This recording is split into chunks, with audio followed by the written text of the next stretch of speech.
ورحمۃ اللہ وبرکاتہ۔ یہ غزوہ حنین ہے، سن 8 ہجری میں یہ غزوہ پیش آیا۔ یہ دراصل حنین ایک جگہ کا نام ہے، وادی حنین ایک جگہ کا نام ہے جو کہ مکہ اور طائف کے درمیان کی ایک جگہ ہے جہاں جنگ ہوئی۔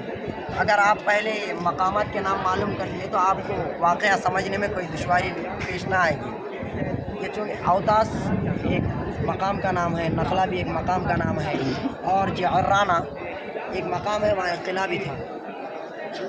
یہاں حوازن اور ثقیف کے 2 قبیلے تھے۔ واقعہ یہ ہے کہ جب آپ صلی اللہ علیہ وسلم 10,000 صحابہ اکرام کو مدینے سے لا کر، اس میں مہاجرین و انصار بھی تھے، مکہ کو فتح کر لیا، تو یہ 2 قبیلے حوازن اور ثقیف کو اندیشہ ہوا کہ مسلمان مکہ تو فتح کر چکے، اب کہیں ہم پر آ کر حملہ نہ کر دیں۔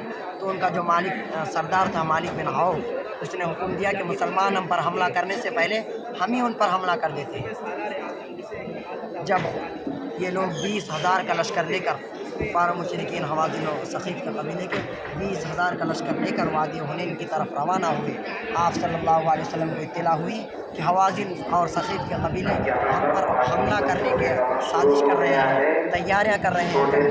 آپ صلی اللہ علیہ وسلم نے 12,000 کا لشکر، روایتوں میں آتا ہے کہ 12,000 کا لشکر لے کر حنین کی طرف رخ کیا۔ یہ جو حوازن اور ثقیف تھے، تیر اندازی میں کوئی مثال نہیں رکھتے تھے، مطلب بہت ماہر تھے تیر اندازی میں۔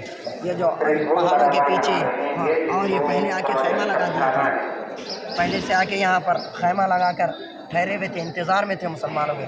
جیسے ہی مسلمانوں کا لشکر حنین میں داخل ہونا تھا، تیروں کی برسات کر دی، تیروں کی بارش کر دی ہے، اس طرح تیر برسائے کہ مسلمانوں کے پیر زمین سے اکھڑ گئے اور وہ واپس بھاگنے لگے۔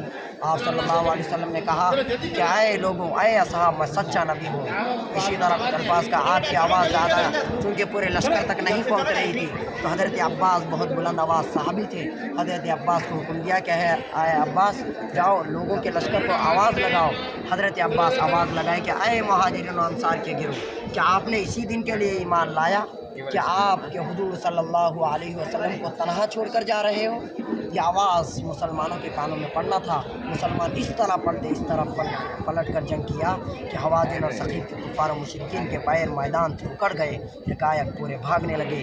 اس طرح بھاگے، کچھ اوتاس میں جا کر پناہ لیے، کچھ نخلا کے مقام میں جا کے پناہ لیے، اور جو ان کا مالک تھا، ان کا جو سردار تھا مالک بن عوف، طائف کے قلعے میں جا کے قلعہ بند ہو گیا۔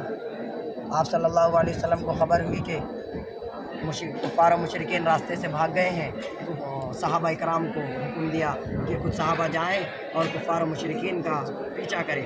تو حکم کی تابعداری کرتے ہوئے صحابہ اکرام کفار و مشرکین کا پیچھا کریں، اور جو مال غنیمت جنگ شکست یا فتح ہونے کے بعد جو مال غنیمت بچ جاتا ہے، تو اس کو آپ صلی اللہ علیہ وسلم نے جعرانہ کے جو قلعہ تھا، آپ صلی اللہ علیہ وسلم نے حکم دیا کہ جاؤ اس مال غنیمت کو جعرانہ کے قلعے میں محفوظ کر دو۔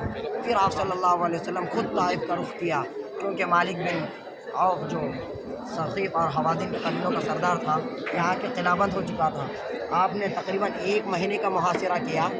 جب کچھ کام نہ بنا 1 مہینے کے بعد بھی آپ نے ارادہ کیا، واپس روانہ ہونے کا ارادہ کیا، اور یہ دعا دیتے ہوئے چل پڑے کہ اے اللہ، حوازن اور ثقیف کے قبیلوں کو ہدایت نصیب فرما۔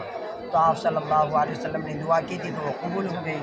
آپ صلی اللہ علیہ وسلم جیسے ہی وہاں گئے، کتابوں میں آتا ہے کہ کچھ عرصے 2 برس بعد حوازن اور ثقیف کا قبیلہ خود آپ صلی اللہ علیہ وسلم کے پاس آ کر مشرفہ اسلام ہو۔ جزاک اللہ خیر۔